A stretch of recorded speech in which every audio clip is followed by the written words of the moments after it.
হয় আমাৰ সকলৰ কাৰণে খুবেই মানে দুখৰ কথা যে আমাৰ সকলোৰে মৰমৰ বিজয়কৰা নাৰ্জাৰী আজি আৰু নাই।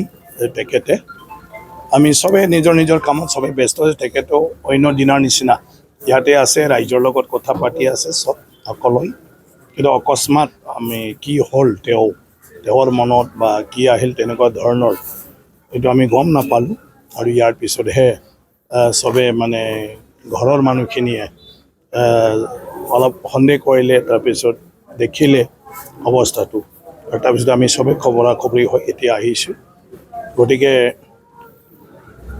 মইতো মোৰ জীৱনত তেওঁক সৰুৰে পৰা পাইছোঁ। আজি লাষ্ট 35-40 বছৰমানৰ পৰা আমি একেলগে আছোঁ, একেলগে কাম কৰিছোঁ।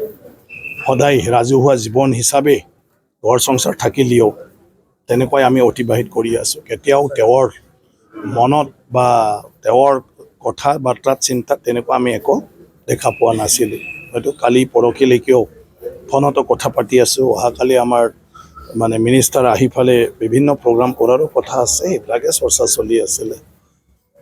এতিয়া উপায়টো নাই, আমি হাৰি গ'লোঁ, মানে সেইখিনি জানিবলৈ আমি সক্ষম নহ'লোঁ। যিমান আপোন মানুহ আছে সেইখিনি মানুহ আমি তেওঁৰ মনৰ কথাটো জানিবলৈ সক্ষম নহ'লোঁ অন্তিম অৱস্থাত। গতিকে এতিয়া পষ্টমৰ্টেম লৈ গৈছে, পষ্টমৰ্টেমত মানে তেওঁৰ কি ওলাই মানে গোটেইটো সেইটোতো নিয়মৰ কথা। আমি অহাকালি তেওঁক সৎকাৰ ৰাজহুৱা ভাৱে কৰিব, আৰু আজি আমি এতিয়া সিদ্ধান্ত ল'ম যে কোনখিনি জেগাত তেওঁক সৎকাৰ কৰা হ'ব। আৰু তাতে সকলোৱে যিসকলে মানে তেওঁক শ্ৰদ্ধাঞ্জলি দিব খোজে অহাকালি আহিব পাৰিব। আৰু আমি আজি ঠিক কৰি ফালে অহাকালি চবকে জনাই দিয়া হ'ব।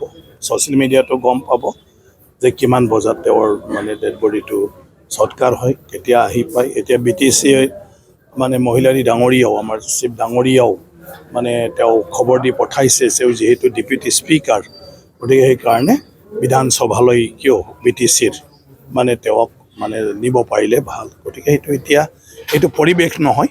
অলপ পিছত আমি চব আলাপ আলোচনা কৰি ফালে এই গোটেইটো কেনেকৈ আমি মিলাব পাৰোঁ সেইখিনি পাতিম। বাকী উপায় নাই, শ্ৰদ্ধাঞ্জলি দিয়াৰ বাবে ঈশ্বৰে তেওঁক সদায় মানে ভালকৈ ৰাখক। তেওঁ যেনেকৈ আমাৰ লগত সদায় হাঁচি খুচি থাকিছে, তেওঁৰ আত্মাই যেন তেনেকুৱাই সদায় থাকে, সেইটোকে কামনা কৰিছোঁ।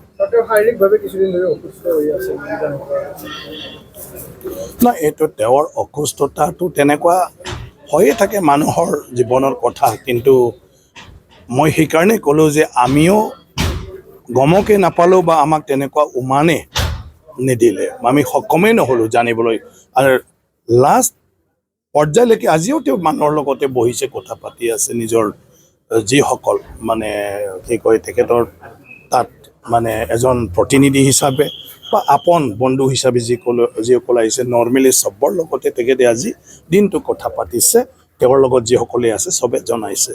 ইভেন আমাৰ পাৰ্টিৰ কাৰ্যসূচী, চৰকাৰৰ কাৰ্যসূচী অহাকালি আছিলে, এই বিষয়টো তেওঁৰ লগত বিভিন্ন ব্যক্তি আহি পেলাই কথা পাতিছে, আৰু তেওঁ নিজেও সেইবিলাক খা খবৰ লৈছিলে।